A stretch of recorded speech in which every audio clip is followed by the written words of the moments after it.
আরজি করের ঘটনার আবহের মধ্যে আসানসোল শহরে সরকারি একটি গার্লস হোস্টেল থেকে এক মহিলা আবাসিকের দগ্ধদেহ উদ্ধার হল। বুধবার সন্ধে 7:30টার সময় এই ঘটনায় আসানসোল দক্ষিণ থানার এসবি গড়াই রোডে আসানসোল পুর নিগমের 4 নম্বর বোরো কাছে সুকান্ত ময়দান সংলগ্ন গার্লস হোস্টেল থেকে মহিলা আবাসিকের দগ্ধদেহ উদ্ধার করা হয়েছে। এই ঘটনায় গোটা এলাকায় চাঞ্চল্য ছড়িয়ে পড়ে। খবর পেয়ে এলাকায় ছুটে আসেন 4 নং বোরো চেয়ারম্যান রাজেশ তেওয়ারি। এরপরে পুলিশ বাহিনী নিয়ে হোস্টেলে আসেন আসানসোল দক্ষিণ থানার ইন্সপেক্টর ইনচার্জ কৌশিক কুণ্ডু। পরে আসেন আসানসোল দুর্গাপুর পুলিশের ডিসিপি সেন্ট্রাল ধ্রুব দাস সহ উচ্চপদস্থ আধিকারিকরা। রাত 8টা নাগাদ পুলিশ দেহটি উদ্ধার করে আসানসোল জেলা হাসপাতালে নিয়ে যায়। জানা গেছে, বেশ কয়েক বছর আগে আসানসোল পুর নিগম সুকান্ত ময়দান লাগোয়া এই গার্লস হোস্টেলটি তৈরি করেছিল। প্রথম দিকে এই হোস্টেল অনেক মহিলা আবাসিক থাকতেন। বর্তমানে এই হোস্টেলে 3 জন থাকেন বলে জানা গেছে। এই গার্লস হোস্টেলে থাকা আইসিডিএস কর্মী ঝর্ণা দেবী বলেন, আমি একই গার্লস হোস্টেলে থাকি। যে মহিলা দগ্ধ হয়েছেন তিনি আসানসোল একটি প্রাইভেট কলেজে কাজ করতেন। 10 থেকে 12 পরে ওই মহিলা এদিন হোস্টেলে আসেন। দুপুরে ফিরে আমি তাকে দেখি। তারপর আমি নিজের ঘরে চলে যাই। পরে এই ঘটনা ঘটেছে জানতে পারি।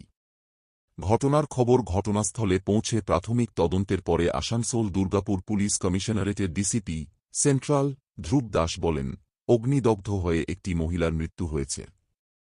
এলাকার বাসিন্দারা হোস্টেলের ভেতর থেকে একটা আওয়াজ পান সন্ধে নাগাদ। তারপর মহিলা আবাসিকের দগ্ধ দেহ উদ্ধার করা হয়েছে।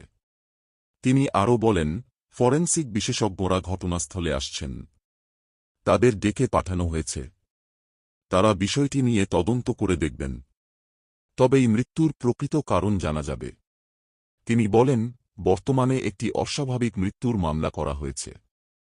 এখনও মহিলার পরিচয় পাওয়া যায়নি। তিনি কোথায় থাকেন তা জানার চেষ্টা করা হচ্ছে। বাড়ির লোকেদের সঙ্গে যোগাযোগ করা হচ্ছে। 4 নম্বর বোরো চেয়ারম্যান রাজেশ তেওয়ারি বলেন, আমি সন্ধ্যায় অফিসের কাজ শেষ করে ফিরছিলাম। সেই সময় আমাকে ফোন করে বলা হয় যে পাশের গার্লস হোস্টেল থেকে একটি আওয়াজ শুনতে পাওয়া গেছে। এরপর আমি ফোন করি আসানসোল দক্ষিণ থানার ইন্সপেক্টর ইনচার্জকে। রাজেশ তিওয়ারিও জানিয়েছেন, আগুন লাগার কারণ এখনও জানা যায়নি। তবে পুলিশ তদন্ত করছে। ফরেনসিক বিশেষজ্ঞের তদন্তে আসল কারণ জানা যাবে বলে আমি মনে হয়। একটা আপনার সাউন্ড পরে বলছি, বুঝে গেছি, লোকেরা শুনতে পায়। বলছি।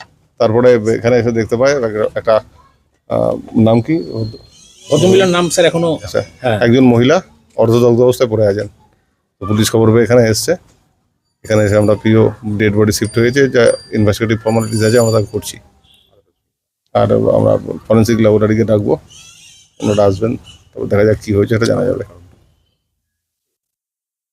घटना क्या घटना, हम जब ऑफिस छोड़ के घर जा रहे थे उसी समय फ़ोन आया हमारे पास।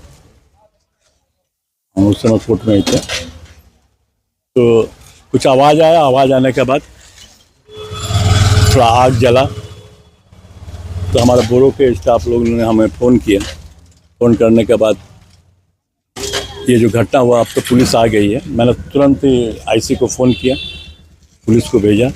पुलिस इन्वेस्टिगेट कर रही है, उसके बाद जो होगा। घटना क्या हुआ था? ये तो गर्ल्स हॉस्टल है। गर्ल्स हॉस्टल ठीक ही है, हमारे यहाँ पर दो तीन शायद यहाँ पर रहते हैं। एक तो शायद कभी बीच बीच में आती है, तो यहाँ पर रहती है परमानेंट। मतलब तीन लेडीज यहाँ रहती है। 3 लेडीज रहती है। सिलेंडर फटने से अब सिलेंडर फटा अभी तक हमको कुछ मालूम नहीं है, ठीक है। अभी घटना का जानकारी अब आईसी कर दे रहा है, देख रहा है, इन्वेस्टिगेट कर रहा है। लेडीज थी वो अभी डेड हुई थी। अभी मालूम है डेड हो गया था। हाँ, डेड हो गई। আমি তো ঘটনা কিছু জানি না। 12-14 দিন নেই না থাকার পরে 12টার সময় এসছে। আসার পরে আমি এখানে তালা মেরে থাকতাম। আমি তালাটা খুলে দিয়েছি, খোলার পরেও ঢুকে গেল, আমি তালাটা খুলে রেখেছি। খোলার পরে ও দেখি ঝাটপাট দিল, গোছ গাছ করলো, চান ঠান করলো, কি করলো না করলো। তারপরে আমি বাদাম ছাড়াচ্ছিলাম। বাদাম ছাড়িয়ে রান্না বান্না করেছি, কচুর শাক করেছি, ওই কুলেখাড়ার শাক করেছি, দুটো ভাত করেছি। আজ আর বাইরে যাইনি, ছাড়িয়ে একটু করে আপনার চোখটা বুঝে এসছে। এত জল ঠল টুলি তো খাটনি, সারাদিন হাঁটার পরে থাকি তো। হ্যাঁ, এই যে তারপরে ও যে কি করেছে দুপুরটা আমার ঘুমানোর পরে, এটা আর আমি কিচ্ছু জানি না স্যার। ও কি করতে? ও গুপ্তা কলেজে কাজ করতো, আপনি কি করতেন? আমি আইসিডিএস প্রজেক্টে চাকরি। এখানে এই যে গার্লস হোস্টেল আছে, হ্যাঁ এটা হোস্টেলই তো? হ্যাঁ।